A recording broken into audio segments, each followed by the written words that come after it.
Hi hello sweeties, welcome to my story world.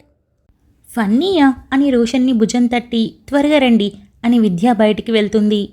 ఈ అమ్మాయికేం తిక్కనా అని రోషన్ అనుకుని తిక్కనా ఏంటి కన్ఫర్మ్గా మెంటలే అని డోర్ వేస్తాడు.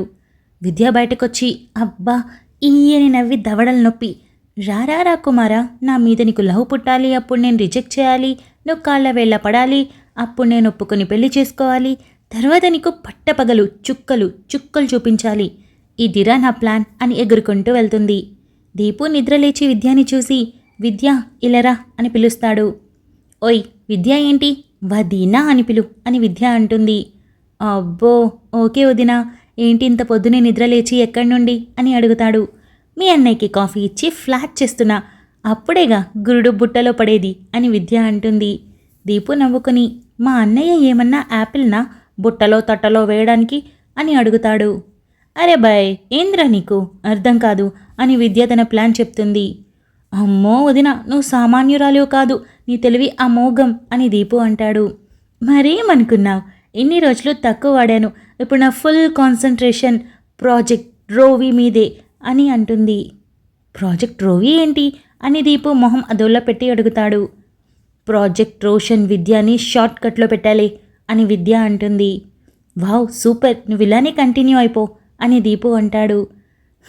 అలాగే నేను వెళ్ళి రెడీ అవుతా, టిఫిన్కి వెళ్ళాలి అని విద్య అంటుంది. ఓకే క్యారీ ఆన్ అని దీపు అంటాడు. నీ పాపం పండెను నీడు, నీ భరతం పడతా చూడు అంటూ పాట పాడుకుంటూ విద్య వెళ్తుంది. దీపు నవ్వుకొని అన్నయ్య కోపానికి నువ్వే మందు విద్య అని అనుకుంటాడు.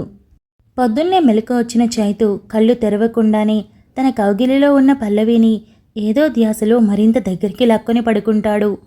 ఉన్నట్టుండి చైతుకి స్పృహ వచ్చి ఎవరిని పట్టుకున్నా అని కళ్ళు తెరుస్తాడు. తనకి ఇంచు గ్యాప్ లేకుండా పల్లవి శ్వాస తగిలేంత దగ్గరగా ఉండడం చూసి, పైగా తను ఒక కాలు చుట్టూ చేతులు వేసి పడుకొని ఉండడం చూసి టక్కున పల్లవిని వదిలేస్తాడు. పల్లవికి మెలకు వచ్చి కళ్ళు తెరిచి చైతుని చూసి దూరం జరుగుతుంది. సారీ అని తల పట్టుకొని లేయలేక లేచి బెడ్ మీద కూర్చొని అబ్బా తలంతా భారంగా ఉంది, నేను కింద పడుకున్నానేంటి అని అంటాడు.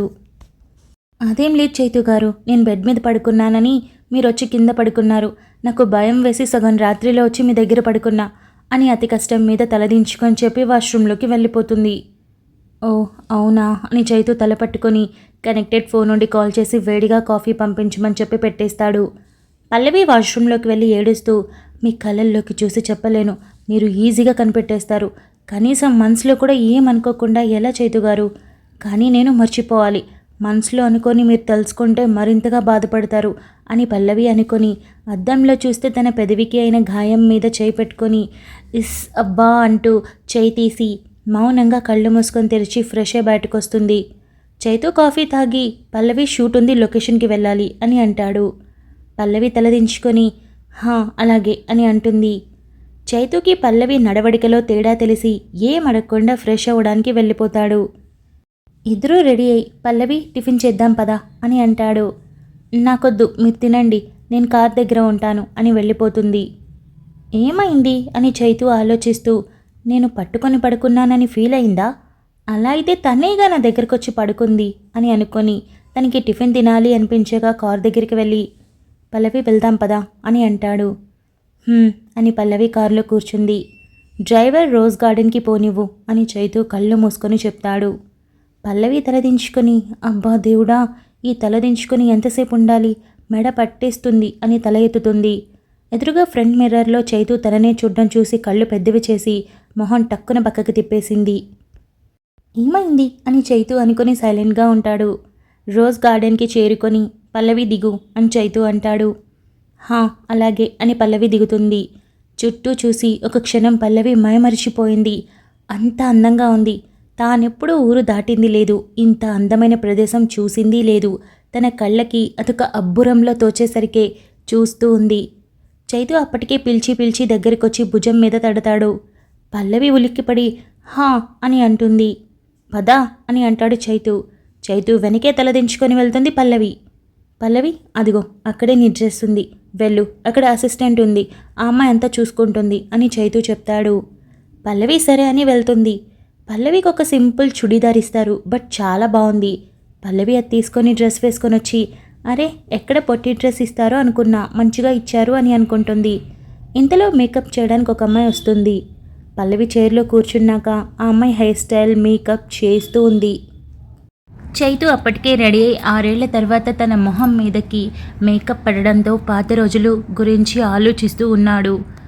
సార్ టైం అవుతుంది అని చైతు అసిస్టెంట్ చెప్పడంతో, ఇంకా పల్లవి రాలేదే అని పల్లవి దగ్గరికి లేచి వెళ్తాడు. పల్లవి మేకప్ అంతా చేయించుకొని లిప్స్టిక్ మాత్రం వద్దని చేయి అడ్డు పెట్టుకుంది. కారణం గాయం ఎక్కువగా ఉండడంతో నొప్పికి తట్టుకోలేక వద్దు అంటుంది. చైతు డోర్ తీసి పల్లవిని చూసి ఏమైంది అని అడుగుతాడు. సార్ మేడం లిప్స్టిక్ వద్దు అంటుంది అని మేకప్ చేసే అమ్మాయి చెప్తుంది. పల్లవి వేయించుకో అని చైతు అంటాడు. వద్దు చైతు గారు అని పల్లవి చెయ్యి అడ్డు పెట్టుకునే చెప్తుంది. నువ్వు బయటికి వెళ్ళు అని మేకప్ అమ్మాయిని పంపిస్తాడు. చైతు లోపలికి వెళ్ళి, పల్లవి ఇక్కడ నీ ఇష్టం కాదు, నేను చెప్పినట్టు వినాలి. కెమెరాకి నువ్వు నార్మల్గా ఉంటే బాగుండదు, లైట్గా మేకప్ టచ్ ఉండాలి, అప్పుడే లుక్ బాగొస్తుంది అని అంటాడు. ప్లీజ్ చైతు గారు అని పల్లవి అంటుంది. చైతు లిప్స్టిక్ తీసుకొని ముందా చేతి అని చైతు పల్లవి చేతిని అడ్డు తీస్తాడు. చైతు దృష్టి పల్లవి పెదవుల మీదకి వెళ్ళగానే గాయం కనిపిస్తుంది. ఇదేంటి ఇలా గాయమైంది అని అంటాడు. నేను డిన్నర్ చేస్తూ కోరుకున్నాను అని పల్లవి తడబడకుండా చెప్తుంది. ఇది అలా లేదే అని చైతు మనసులో అనుకొని, సరే నొప్పిగా ఉందా అని అడుగుతాడు. పల్లవి తల ఊపుతుంది. నేను నొప్పి అనిపించకుండా వేస్తాను, లుక్ ఇంటూ మై ఐస్ అని చైతు అంటాడు. పల్లవి బ్లాంక్గా చైతు కళ్ళల్లోకి చూస్తూ ఉంది.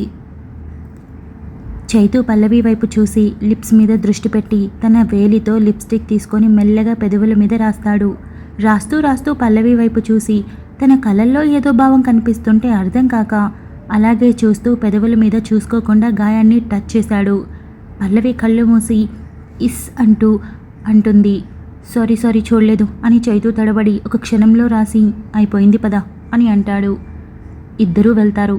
ఆ రోజు షూటింగ్ సాయంత్రం వరకు బాగా జరగడంతో ప్యాకప్ చెప్తారు. పల్లవి చైతు ఇద్దరూ హోటల్ రూమ్కి చేరుకుంటారు.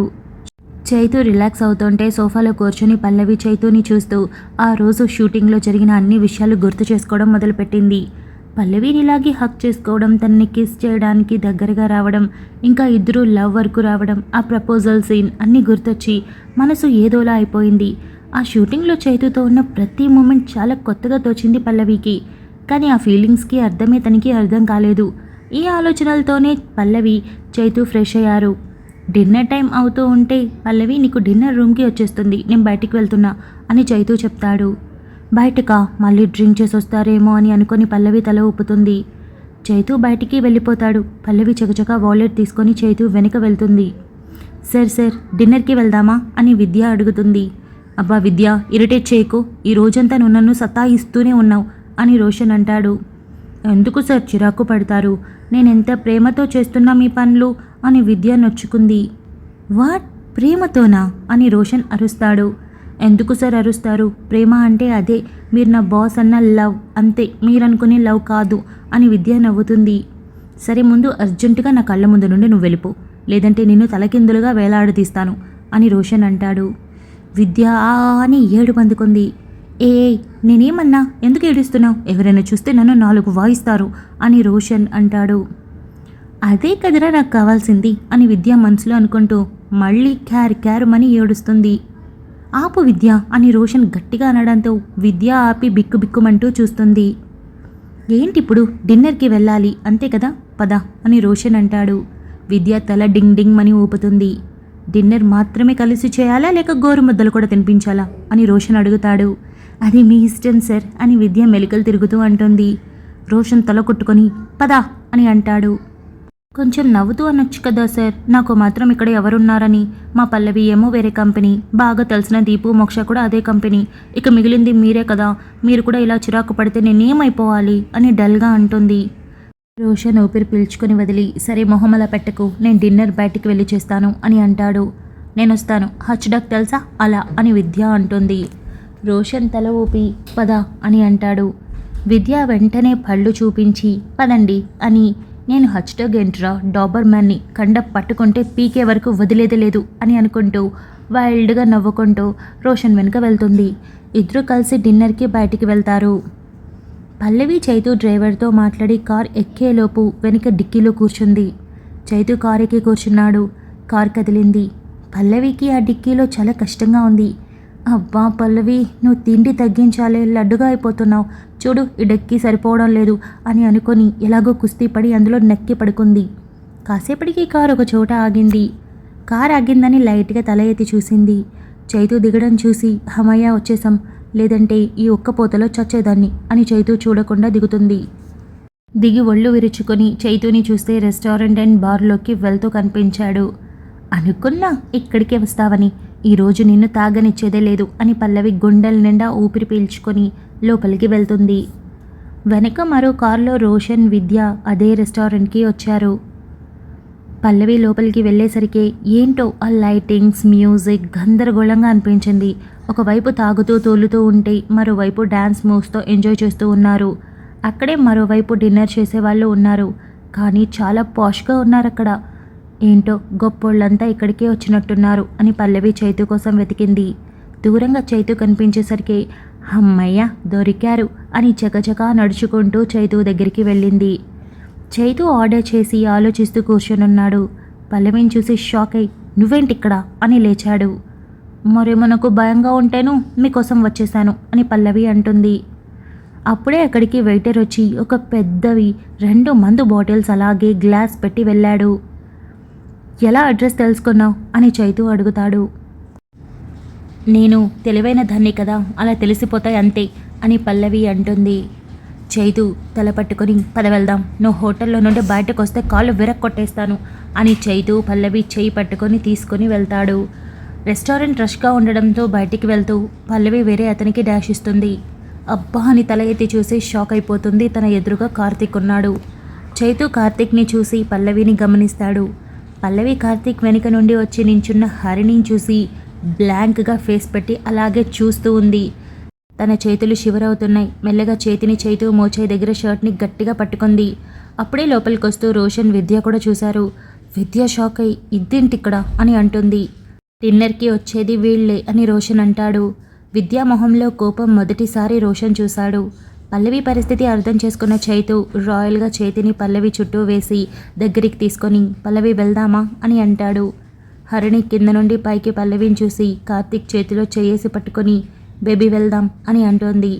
పల్లవి తనని తను కంట్రోల్ చేసుకొని బయటకి ఏం జరిగినట్టు మొహం పెట్టి చైతు గారు వెనక్కి పదండి అని వెయిటర్ మందు పెట్టిన చోట వెళ్ళి కూర్చుంది. చైతు కూడా పల్లవి దగ్గరికి వెళ్ళిపోయాడు. హరిణి కార్తీక్ రిజర్వ్ చేసిన టేబుల్ దగ్గరికి వెళ్ళి కూర్చున్నాడు. విద్య వెళ్దామా అని రోషన్ అంటాడు. అని విద్య తల ఊపి నేరుగా కార్తీక్ హరిణి కూర్చున్న చోటుకి చేరుకున్నారు. విద్యాన్ని చూడడమే హరిణి లేచి నించుంది. రోషన్ కార్తీక్ చూస్తూ ఉన్నారు. కార్తీక్ ఇదేంటిక్కడ అని హరిణి అంటుంది. ఆ మాటతో విద్య లాగిపెట్టి హరిణికి చెంప చళ్ళుమనిపిస్తుంది. రోషన్ కార్తీక్ షాక్ అయి విద్య అని రోషన్ అంటాడు. విద్య సీరియస్గా రోషన్ వైపు చూసి హరిణి వైపు తిరిగి మరోసారి లాగిపెట్టి కొడుతుంది. ముందు కొట్టింది నన్ను అది ఇది అన్నందుకు, రెండోది పల్లవిని బాధ పెట్టినందుకు. తప్పు చేసిన నువ్వు దర్జాగా తిరుగుతుంటే నన్ను మాత్రం ఇదేంటిక్కడ అంటావా? పళ్ళు రాలిపోతాయి, జాగ్రత్త. నీలా ఒకరి జీవితాన్ని లాక్కొని బ్రతకడం లేదు. ఉన్న దాంట్లో నీతిగా నిజాయితీగా పని చేసుకుంటూ బ్రతుకుతున్నా. చీ, నిన్ను కొట్టినా ఒకటే, బయట కుక్కని కొట్టినా ఒకటే. సిగ్గు లేకుండా పరాయి ఆడదాన్ని జీవితాన్ని లాక్కొని నువ్వేం సంతోషంగా ఉంటావో నేను చూస్తాను. ఆ దేవుడు అనేవాడు ఉంటే ఖచ్చితంగా నీకు శిక్ష పడి తీరుతుంది అని విద్య అంటుంది. విద్య ప్లీజ్ కూల్ అని కార్తీక్ అంటాడు. కార్తీక్ నువ్వు మాట్లాడుతున్నావు. చీ, నిన్ను చూస్తుంటేనే అసహ్యం వేస్తుంది. తప్పక ఆఫీస్లో పనిచేయాల్సి వచ్చి చేస్తున్నా. నీ మొహం చూడడం కూడా నాకు ఇష్టం లేదు. ఒక అమ్మాయి మనస్ఫూర్తిగా ప్రేమిస్తే నువ్వు కాళ్ళతో తన్ని మండపంలో నుండి వెళ్ళిపోతావా? పల్లవి లాంటి అమ్మాయి నిన్ను ప్రేమించడమే పాపం అసలు. అలాంటి దానికి నిజంగా నువ్వు సెట్ కావు, అర్హుడవి కూడా కాదు. మోసం చేసి బుట్టలో వేసుకున్న దీనితో నువ్వు నలుగురిలో తిరుగుతున్నావు చూడు, షేమ్ ఆన్ యూ అని విద్య బయటికి వెళ్ళిపోతుంది. విద్య ఆగు విద్య అని రోషన్ కూడా వెళ్ళిపోతాడు. పల్లవిని కదిలించే ప్రయత్నం చేయలేదు Chaitu.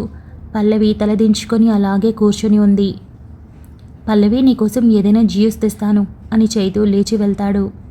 Thank you so much for listening guys. Update నచ్చినట్లయితే లైక్ చేయండి, షేర్ చేయండి, కమెంట్ చేయండి, అలానే సబ్స్క్రైబ్ చేసుకోండి.